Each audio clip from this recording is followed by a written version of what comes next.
Assalamualaikum warahmatullahi wabarakatuh.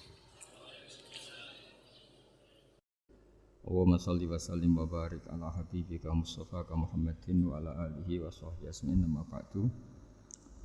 Yang sangat saya hormati Bapak Peri Warjio dan anggota Dewan Gubernur. Di samping kanan saya juga saya hormati Bapak Andri Prasmoko dan juga Bapak Duyanto dan semua anggota Dewan BI yang saya hormati. Terkait kajian akhlak atau nasihat-nasihat tentang akhlak secara bahasa atau secara linguistik dari segi kosakata, akhlak itu kata jamak. Jadi kalau orang baik secara fisik, orang Arab bilang kholqon, secara fisik. Kalau secara moral, orang Arab bilang khuluq atau akhlak. Lalu urgensinya dengan kita sebagai bangsa, sebagai umat Islam atau sebagai manusia, itu beberapa nabi di antara pujian Allah kepada para nabi adalah karena kebaikan akhlaknya. Lalu kebaikan akhlak ini punya urgensi dalam agama jika akhlak itu benar secara hukum, secara halal haram. Ini yang jarang orang mengingatkan. Jadi misalnya begini, senyum itu sunat itu ya, baik gitu. Oke, kita sepakat senyum itu sunat. Tapi para penipu itu juga senyum. Karena kalau tidak senyum itu tidak bisa nipu gitu. Mungkin wanita nakal ya juga senyum. Orang-orang bisnis yang bodong biasanya cara ngerayu juga pakai senyum. Maka senyum ini berstatus nilai ibadah setelah kepastian target itu halal atau dalam konteks sesuatu yang disahkan agama. Sekali ndak, maka yang menjadi tidak halal. Ya, tadi senyumnya orang yang mau nipu, senyumnya lembaga-lembaga atau apa yang bodong atau apa sajalah. Nah ini yang jarang orang mengkaji. Maka sebelum mengkaji tentang akhlak itu penting, itu dikaji dulu status halal haramnya. Ya kayak tadi misalnya senyum itu sunat, senyum itu ibadah, kata Rasulullah tasaddaqu walau bitalqati wajhin, bersedekahlah meskipun hanya dengan senyum. Itu setelah ada kepastian status apa? Halal. Tapi jika orang itu mau nipu itu juga pasti senyum. Orang yang mau menggoda lelaki juga pasti senyum. Lelaki yang goda perempuan juga senyum. Dan kadang konteksnya ada dalam hal-hal yang dibenarkan syara. Sehingga kepastian halal haram ini nomor satu. Terus kedua, akhlak ini yang menurut disiplin fikih, ini memang agak jelimet ya, tapi nanti Anda mudah memahami. Akhlak, misalnya ekspresi senyum atau ceria, itu dianggap sunat. Kalau dalam fikih dianggap sunat. Sunat itu ya tidak sampai wajib. Tapi ada konteks tertentu yang sunat ini menjadi wajib. Misalnya kita sebagai dai ya, sebagai ustadz itu, orang-orang yang nakal ini bawaannya senyum, ramah. Tapi kita yang ustadz ini bawaannya merengut, cemberut. Sehingga kecenderungan orang itu ngidolakan yang nakal. Nah ini penting saya jelaskan supaya orang itu bicara akhlak. Akhlak itu tadi sudah saya katakan, senyum itu baik, ramah itu baik. Tapi setelah status hukumnya itu halal. Ya. Jadi kalau sebelum status hukum itu halal, ini ya ramahnya menjadi tidak baik. Misalnya kamu punya istri cantik, kemudian dia ramah sama lelaki siapapun, kamu kan pusing. Terus alasannya ramah itu baik.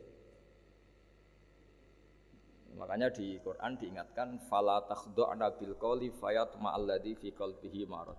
Orang-orang solihah, orang-orang yang afifah, wanita-wanita terhormat, jangan terlalu ramah sama lelaki lain karena lelaki lain yang kamu ramahin kalau kebetulan dia ada orang baik, pikiran ramah kamu ini ditafsirkan yang macam-macam.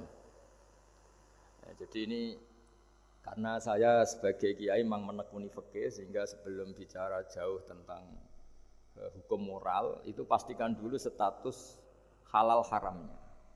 baru ada numpang hukum akhlak.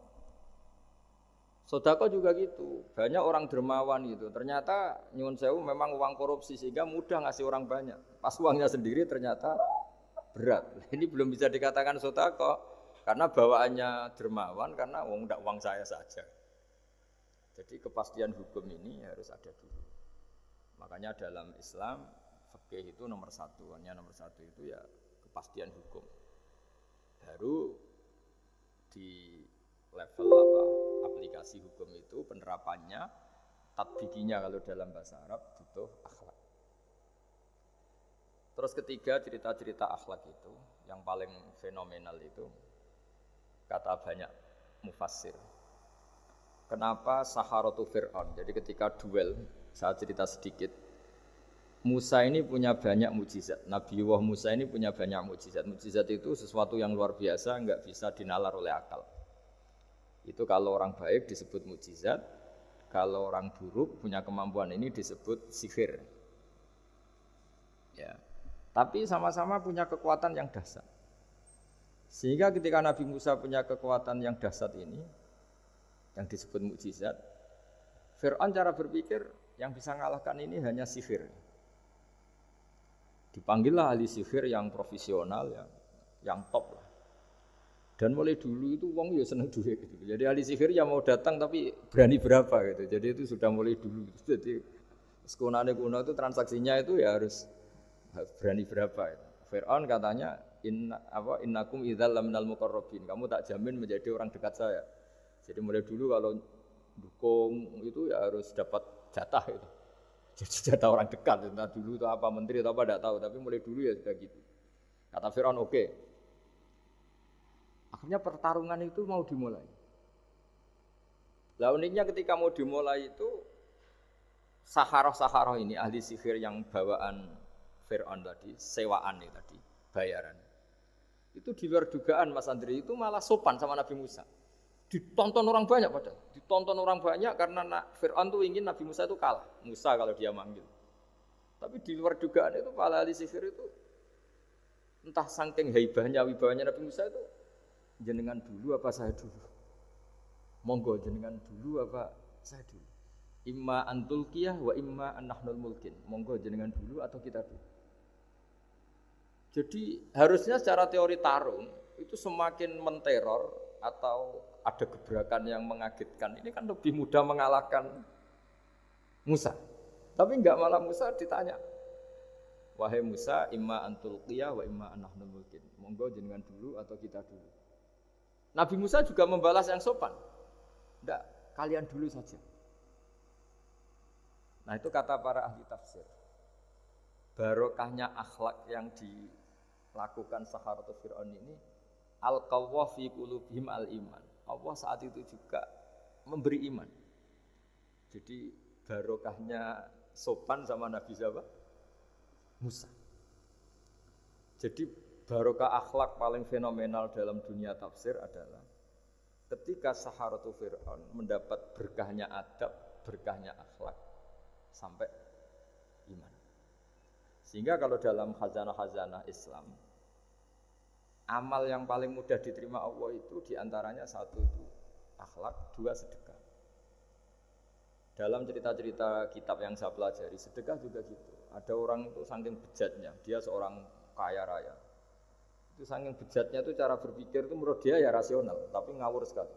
Dia punya putri cantik gitu. Ya tentu dia yang ngerawat. Terus dia ngenangen itu, wong anakku ayu dirabi wong liya. Walhasil itu dia punya rencana menikahi anaknya sendiri. Itu kan sebejat-bejatnya orang. Dan dia cara berpikir itu begitu, memang namanya orang Majusi, tidak beragama. Tapi ketika dia, banyak ulama yang bilang namanya orang ini Bahram. Tapi siapapun namanya itu, cerita ini populer di literasi, di hazanah-hazanah atau di referensi kita.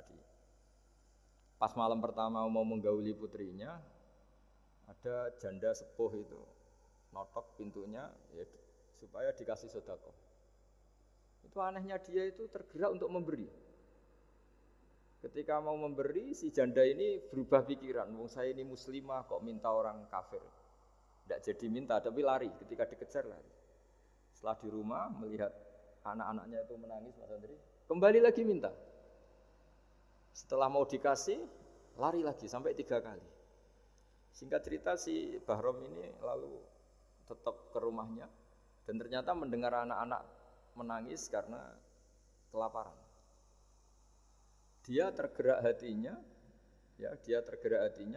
itu membawa cara Indonesia, membawa beras sendiri, membawa roti sendiri, semua keperluan itu dicukupin, dibawa sendiri, diantarkan.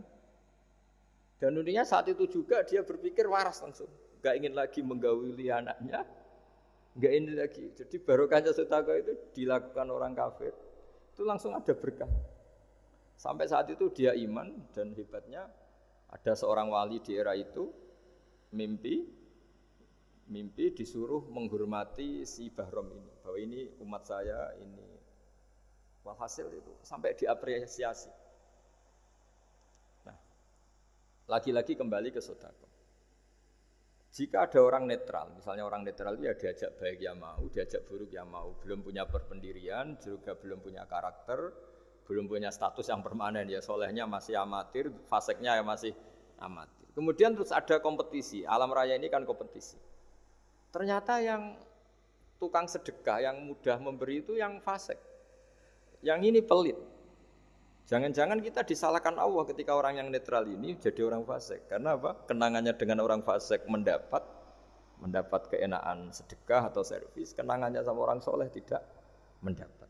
Malah dikongkon terus jadi panitia pengajian, kan kesel. Nah, kalau dibebani terus. Sehingga di antara ciri agama ini qalilul ma'unah. Agama ini harus berbiaya murah. Itu hal-hal yang harus kita perhatikan. Nah, kecuali ini sudah orang yang punya karakter, memang sudah orang soleh, memang bawaannya ingin mendukung yang kanan, yang ahlul yamin, ya, hanya suka kebaikan. Ini kan kita bicara orang yang belum punya karakter. Kalau yang soleh kan karuan, dirayu yang ini sudah tidak mau, meskipun yang ini ngel-ngelo terus tetap nggak masalah yang kanan ini. Nah, ketika kita ngelola anak Mas Andri ini, Mas Dwi, ini karena yang ada jadi saya pakai contoh. Saya punya kenangan dalam hal ini itu sangat miris. Ada orang sepuh soleh. Cerita anaknya itu sekarang kerja di Jakarta tidak sholat. Padahal itu ya orang soleh, orang baik. Dan dia kenapa datang ke saya? Karena minta maaf dulu pernah dengan tanda ketik pernah menyalahkan bapak saya, menyalahkan kiai-kiai yang lunak. Bapak saya dulu ya di dalam ada TV, ada sepeda motor, ya umumnya orang. Ternyata kasusnya itu sederhana Mas Andri. Anaknya kiai ini, orang soleh lah. Itu karena saking ketatnya itu di rumah nggak ada TV, juga nggak ada motor. Sehingga kenangan pertama lihat TV ya diservis orang yang nyuwun sewu tidak sholat. Kenangan pertama pakai motor ya dipinjemin orang yang nggak sholat. Sehingga bawaannya dia punya utang jasa sama orang yang tidak baik lah gitu. Akhirnya ini nggak jadi idola, orang tuanya meskipun soleh nggak jadi idola. Dan orang tuanya itu nggak punya TV supaya waktunya nggak habis untuk nonton TV, nggak punya motor biar nggak keluyuran. Niatnya baik, sangat baik. Tapi karena terus ini tuh tadi kembali ke tadi al-insan abdul ihsan, manusia itu budaknya kebaikan. Kenangannya lihat TV ya sama orang yang nggak bener ini. Kenangannya pakai motor ya pakai. Akhirnya ikut merantau ini ke Jakarta. Singkat cerita terus akhirnya dia katut temannya enggak sholat. Nah, ini yang di sini jika kamu mengelola agama ini secara tidak simpatik, lan faddu min khaliq, pasti orang itu bubar. Nah, singkat cerita terus karena dia mungkin orang soleh ya, tetap doanya didengar Allah. Dia nangis-nangis berdoa di depan Allah terus minta maaf sama kiai-kiai yang pernah disalahkan, yang terlalu longgar sama anaknya. Karena bapak saya termasuk orang yang longgar, Mbah Mun saya tahu di dalamnya ya ada TV, ada motor, umumnya anaknya difasilitasi. Lalah anaknya itu terus diparingi Allah tobat kembali, terus dia menservis anaknya dengan umumnya orang. Jadi yang bahaya itu bukan tidak ada TV-nya, tapi kenangan pertama tahu TV ini. Bagi anak yang nggak pernah lihat TV itu kan diberi hak lihat TV itu spesial. Sama bagi anak yang sama sekali nggak ada motor itu kan dikasih pinjaman motor itu kan spesial. Jadi kesimpulan dari ngaji akhlak ini harus dikawal supaya mengawal kebaikan. Jangan sampai anak kita, keluarga kita punya utang jasa sama orang yang enggak benar sehingga dia ngidolakannya orang yang enggak. Ya tadi misalnya kadang-kadang orang nggak bener itu ketemu temannya, ayo ngopi-ngopi, beres. Yang ini kita sebagai orang tuanya mau ngopi saja ditanya, jam segini kok ngopi? Apa saja salah. Jadi bawaannya di rumah disalahin, bawaannya di luar dibebasin. Akhirnya kenangannya kan ini buruk. Nah, ini hal-hal seperti ini yang kita harus hati-hati lah mengelola kebenaran. Makanya ada cerita di kitab Risalah Qusyariyah juga diulang lagi di Ihya. Ada orang Majusi, ya bayangkan dulu itu kan padang pasir, di jalan nggak ada air, juga nggak ada warung Mas Andri, juga nggak ada ATM. Jadi bayangkan dulu. Jadi cerita ini harus dibayangkan dulu. Kalau sekarang kan nggak kebayang ada orang kelaparan di perjalanan. Makanya dulu tuh hukumnya ekstrim. Siapa yang iman billah wal yaumil akhir harus memuliakan tamunya. Dulu itu ukuran memuliakan tamu itu nomor satu ya dikasih makan. Sehingga kalau ada tamu dari jauh, Nabi itu kalau nggak bisa ngasih makan, dilelang. Siapa sahabatku yang bisa ngasih makan? Karena orang itu sekali mertamu ya memang kelaparan betul. Perjalanan 2 hari, nggak ada warung, nggak ada ATM. Nggak bisa mampir ke kantor cabang, minta fasilitas kan nggak bisa. Kalau pejabat kan bisa. Dari Jakarta mampir Semarang, Semarang mampir Kragen. Singkat cerita, dilelang sama dia, siapa yang bisa? Masyhur kan cerita itu, ada orang yang sebetulnya miskin, saya ya Rasulullah, ternyata yang dikasihkan itu makanan jatah apa? Anaknya, kan masyhur cerita itu. Kata dia pulang, terus lampunya pura-pura dimatikan, terus anaknya disuruh menidurkan, terus dia pura-pura nemani makan, padahal hakikatnya yang makan itu hanya tamunya. Saat itu juga Allah menurunkan wahyu kepada Rasulullah SAW. Allah memuji perilaku sahabat ini, karena bisa ngasih makan tamu. Jadi dulu itu yang namanya tamu itu kalau nggak dihormati taruhannya nggak iman, karena nasibnya sampai seperti ini karena dulu seperti itu. Nah kembali lagi ke cerita tadi. Tamu, makanan atau tamu atau apa saja lah. Itu servis sosial ini nomor 1. Kalau enggak, seorang lagi ya, kalau enggak, itu ya orang terus enggak simpati. Nah, sehingga karena taruhannya seperti itu sampai Allah lewat binaan kekasihnya, maka na yu'minu billahi wal yaumil akhir falyukrim dhaifa. Singkat cerita suatu saat Nabi Ibrahim itu punya tamu, orangnya Majusi. Majusi itu enggak mukmin. Majusi itu lebih buruk ketimbang Yahudi, lebih buruk ketimbang Nasrani karena ada ahli kitab sama sekali. Kalau di Quran kan dibedakan, ada kafir ahli kitab yang masih percaya Tuhan, yaitu Yahudi Nasrani, ada yang sama sekali sudah tidak percaya Tuhan. Itu Majusi, enggak punya kitab. Orang Majusi datang ke Nabi Ibrahim karena beliau terkenal Abu Duyuf, bapak dari segala tamu. Beliau itu enggak mau makan kecuali bareng tamu, bareng anak yatim, saking solehnya Nabi Ibrahim. Saya ulang lagi, bayangkan dulu, memang makan itu luar biasa. Sekarang kan biasa karena tamu sudah makan dulu di warung, nginepnya di hotel, malah kadang disuguhi udah mati makan karena enggak selera, ribet malah tamu sekarang. Malah komplain bila perlu sudah ribet. Nabi Ibrahim itu ketika orang itu kelaparan, ya Ibrahim karena dia enggak mukmin ya, manggilnya jangkar. Tolong hari ini saya kasih makan. Enggak, hatta tu'mina, sehingga kamu iman. Singkat cerita orang ini frustasi karena ini tokoh. Nabi Ibrahim itu tokoh-tokoh besar muslim ya tentu. Akhirnya dia putus asa. Putus asa terus sudah walla itu sudah balik kanan, sudah melunyur saja meninggalkan Ibrahim karena sudah putus asa lah. Saya Majusi, dia Nabi, dia tokoh Islam pasti tidak ngasih makan. Apa yang terjadi? Saat itu juga Allah karena beliau Nabi bisa komunikasi dengan Allah dapat wahyu. Lihat orang itu umur berapa? 70 kira-kira gitu atau 60. Kata Allah, orang itu baru ini loh kelaparan katanya. Dan baru ini juga minta kamu kan? Iya. Dan kemarin-kemarin tidak pernah kelaparan ya baru ini ya. Terus kata Allah, saya yang Tuhan saja ngasih makan dia padahal tidak iman sama saya. 60 tahun. Kamu diminta untuk 1 hari saja kok mensyaratkan apa? Iman. Udah panggil saja supaya makan di kamu. Masalah hasil dipanggil akhirnya sama Nabi Ibrahim dikejar. Udah, ayo makan ke saya. Ya gimana? Udah, enggak usah syarat iman, pokoknya makan saja guys. Nah, sudah si makan sama Nabi Ibrahim di servis, tanya orang itu. Kok kamu mendadak baik tadi sini sih? Itu ya, ditegur Allah. Saya salah katanya. Loh, Allah yang Tuhan itu, menurut kamu Tuhan itu betul negur kamu? Iya. Dia nangis. Ternyata Tuhanmu itu Tuhan betul ya. Saya yang majusi aja diperhatikan kata. Bahkan menyalahkan kekasihnya kamu katanya. Udah saya mau iman saja katanya. Itu ya barokahnya servis tadi. Nah sekarang misalnya kita bertarung di dunia yang bebas ini. Misalnya nyuwun sewu, yang ngasih makan ini nyuwun sewu orang tidak baik, yang orang baik tidak ngasih. Pasti utang jasanya orang ini sama yang enggak baik.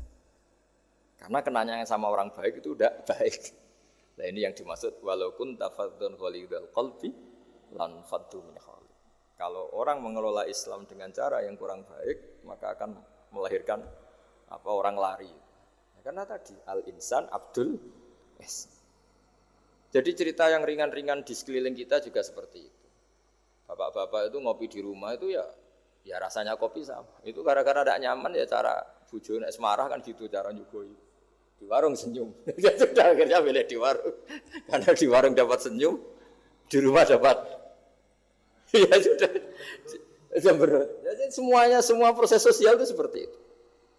Nah mau saya di sini bayangkan itu anak kita, kenangannya dengan kita, dengan bapaknya, dengan ibunya ini kurang baik, kenangannya di luar baik, sehingga anak kita cenderung tidak ngidolakan kita, meninggalkan kita. Jadi menurut saya belajar akhlak paling pokok adalah kaitannya dengan kepentingan anak-anak kita.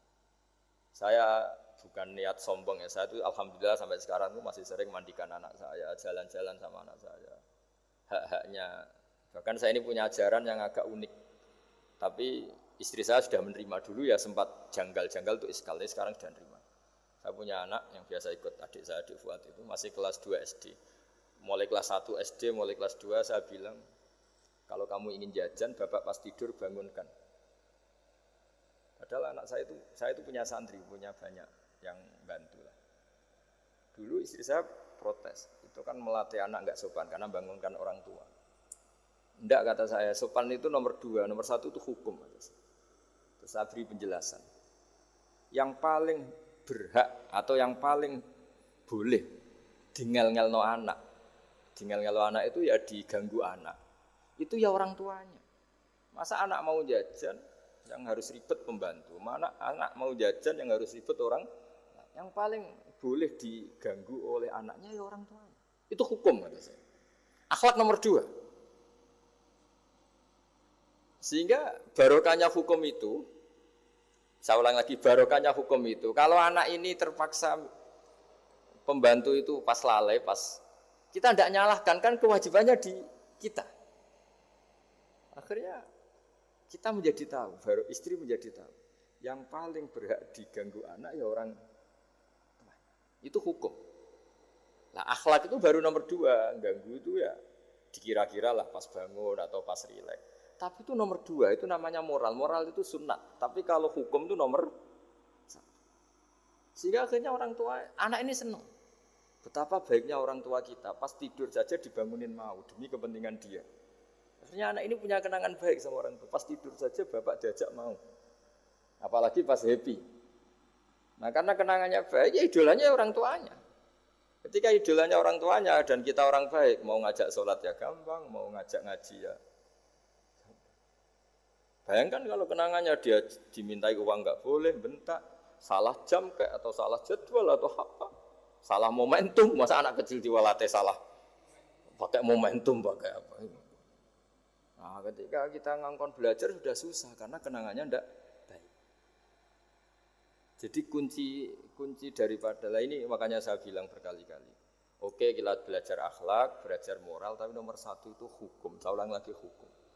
Karena agama ini ciri khasnya itu hukum. Hukum itu ketentuan. Jadi aturan Islam itu detail. Misalnya saya belum haji. Ya sudah, sebagian harta saya jatah untuk haji itu sudah tidak milik saya, harus dianggap miliknya haji. Sehingga kalau saya meninggal setiap saat, yang boleh diwaris oleh anak cucu saya hanya yang melebihi dari biaya haji. Makanya di Indonesia disebut gaji amanat. Gaji amanat itu orang yang sebetulnya sudah mampu haji tapi tidak kober haji. Itu kalau sudah meninggal harus ada jatah haji yang dianggarkan untuk haji apa? Amanat. Baru sisanya boleh waris. Karena ini hukum. Nah nanti di akhirat juga Allah pakai hukum. Kalau ada anak nggak sholat, yang pertama disalahkan orang tuanya. Kenapa ini tidak sholat? Semua kesalahan anak-anak kita adalah dibebankan ke kita. Ya, jadi saya mohon cerita-cerita akhlak ini jangan sampai hanya nyuwun sewu moral dengan arti kenyamanan sosial, tapi kembalikan ke Allah dan apa? Rasul. Sehingga ini yang terakhir saya cerita hadis yang populer sekali. Ada 3 hadis yang populer dan ini sampean semua pasti hafal. Maka na yu'minu billahi wal yaumil akhir fal yukrim jarahu. Terus ada yang fal yukrim dhaifahu. Terus yang ketiga fal yakul khairan aw liyasmut. Berkata baik atau kalau enggak bisa berkata baik ya apa diam. Nah, itu uniknya Islam itu apa Mas Dwi? Uniknya Islam itu tidak pernah membolehkan umatnya terdikte oleh sosial Mas Andri, enggak boleh. Tapi hanya terdikte oleh ketentuan Allah dan Rasul. Jadi Allah cara ngendikan kalau kamu iman kepada Allah dan Rasul. Iman kepada Allah artinya apa? Allah memerintahkan kita berbuat baik sama tetangga, sama tamu. Maka lakukan itu. Sekali tidak demi Allah dan Rasul, berarti Anda didikte oleh hukum sosial. Kalau tetangga baik ya kita baik, kalau dia buruk ya kita ikut buruk. Itu artinya apa? Kita tidak didikte oleh hukum Allah dan Rasul, tapi didikte oleh hukum apa? Sosial. Islam itu agama yang hubungannya manusia itu dengan Allah, bukan dengan sosial. Sehingga ketika baik sama tetangga pun itu karena perintah Allah. Sehingga kalau suatu saat kecewa tetangga kita itu kurang ajar misalnya, ya kita tetap nyaman saja karena kita baik itu atas perintah Allah. Makanya masyhur di kalangan ahli hadis ada dawuh Nabi, la takunu imma'atan. Taquluna in ahsanan nas ahsanna wa in dolamuna dolamna. Kamu jangan jadi orang yang didikte sosial. Kalau orang baik kamu baik, kalau orang buruk kamu ikut buruk. Itu namanya orang yang enggak punya prinsip. Tapi walakin wattinu anfusakum kata Rasulullah. Kuatkan prinsip kamu, jika manusia baik kamu akan baik dan manusia ketika buruk kamu pun tetap ingin baik. Nah, dengan demikian itu berarti kebaikan kamu itu atas perintahnya Allah dan Rasul, bukan atas nama sosial.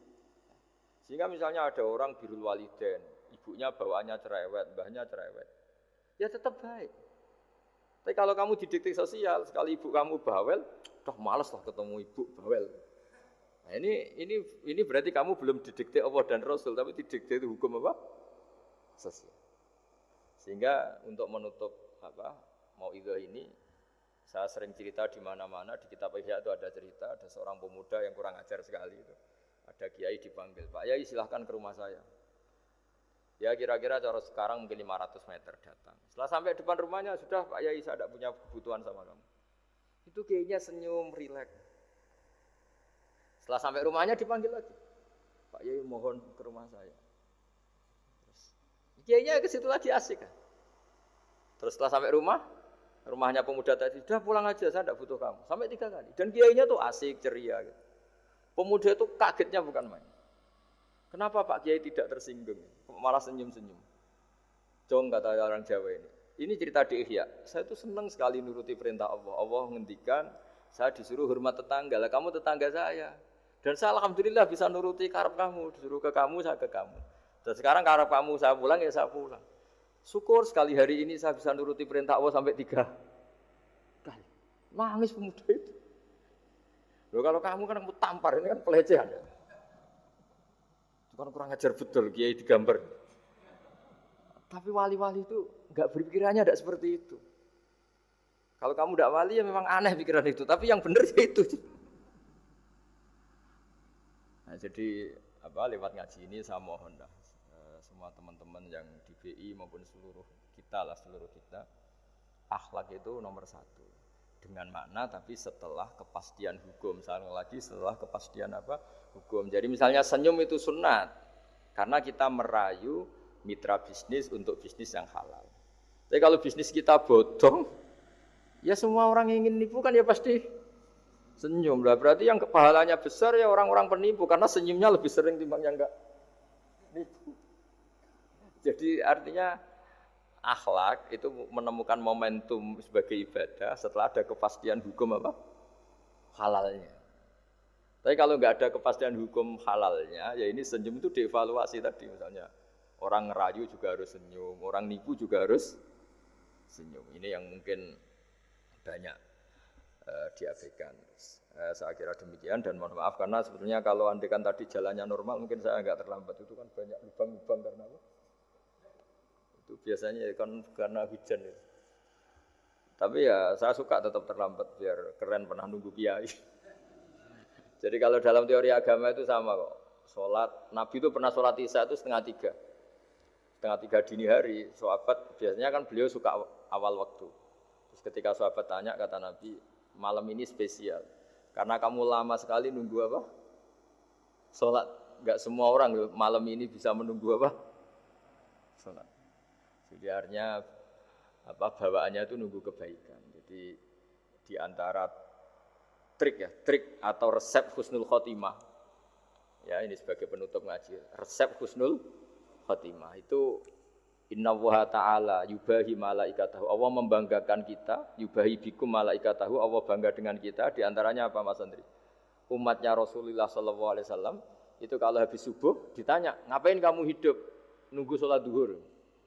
Ngapain kamu hidup setelah sholat duhur nunggu sholat asar? Sehingga kita ini menunaikan fardu yang diwajibkan Allah dan menunggu datangnya fardu yang lain. Jadi orientasi kita fahijratuhu ilallah wa rasul. Tapi kalau kita orientasinya mapan, kenapa kamu hidup? Saya mau mati setelah mapan. Saya mau mati setelah jabat. Ini kan berarti perjalanan kamu ilad dunya, orientasi kamu dunia. Faman kana hijratu ilad dunya aw imra'atin yang kihuwa fahijratuhu ila ma hajara ilaih. Tapi kalau kamu niatnya, kenapa kamu berani hidup? Supaya bisa sholat, supaya bisa ibadah. Berarti perjalanan kamu hanya menuju Allah dan Rasul. Jadi sehingga di antara alamat husnul khotimah adalah orang setiap sudah melakukan satu kebaikan berani hidup karena berharap bisa melakukan kebaikan yang lain. Jadi dari satu kebaikan rutenya menuju kebaikan yang lain. Ya, saya kira demikian dan mohon maaf. Assalamualaikum warahmatullahi wabarakatuh.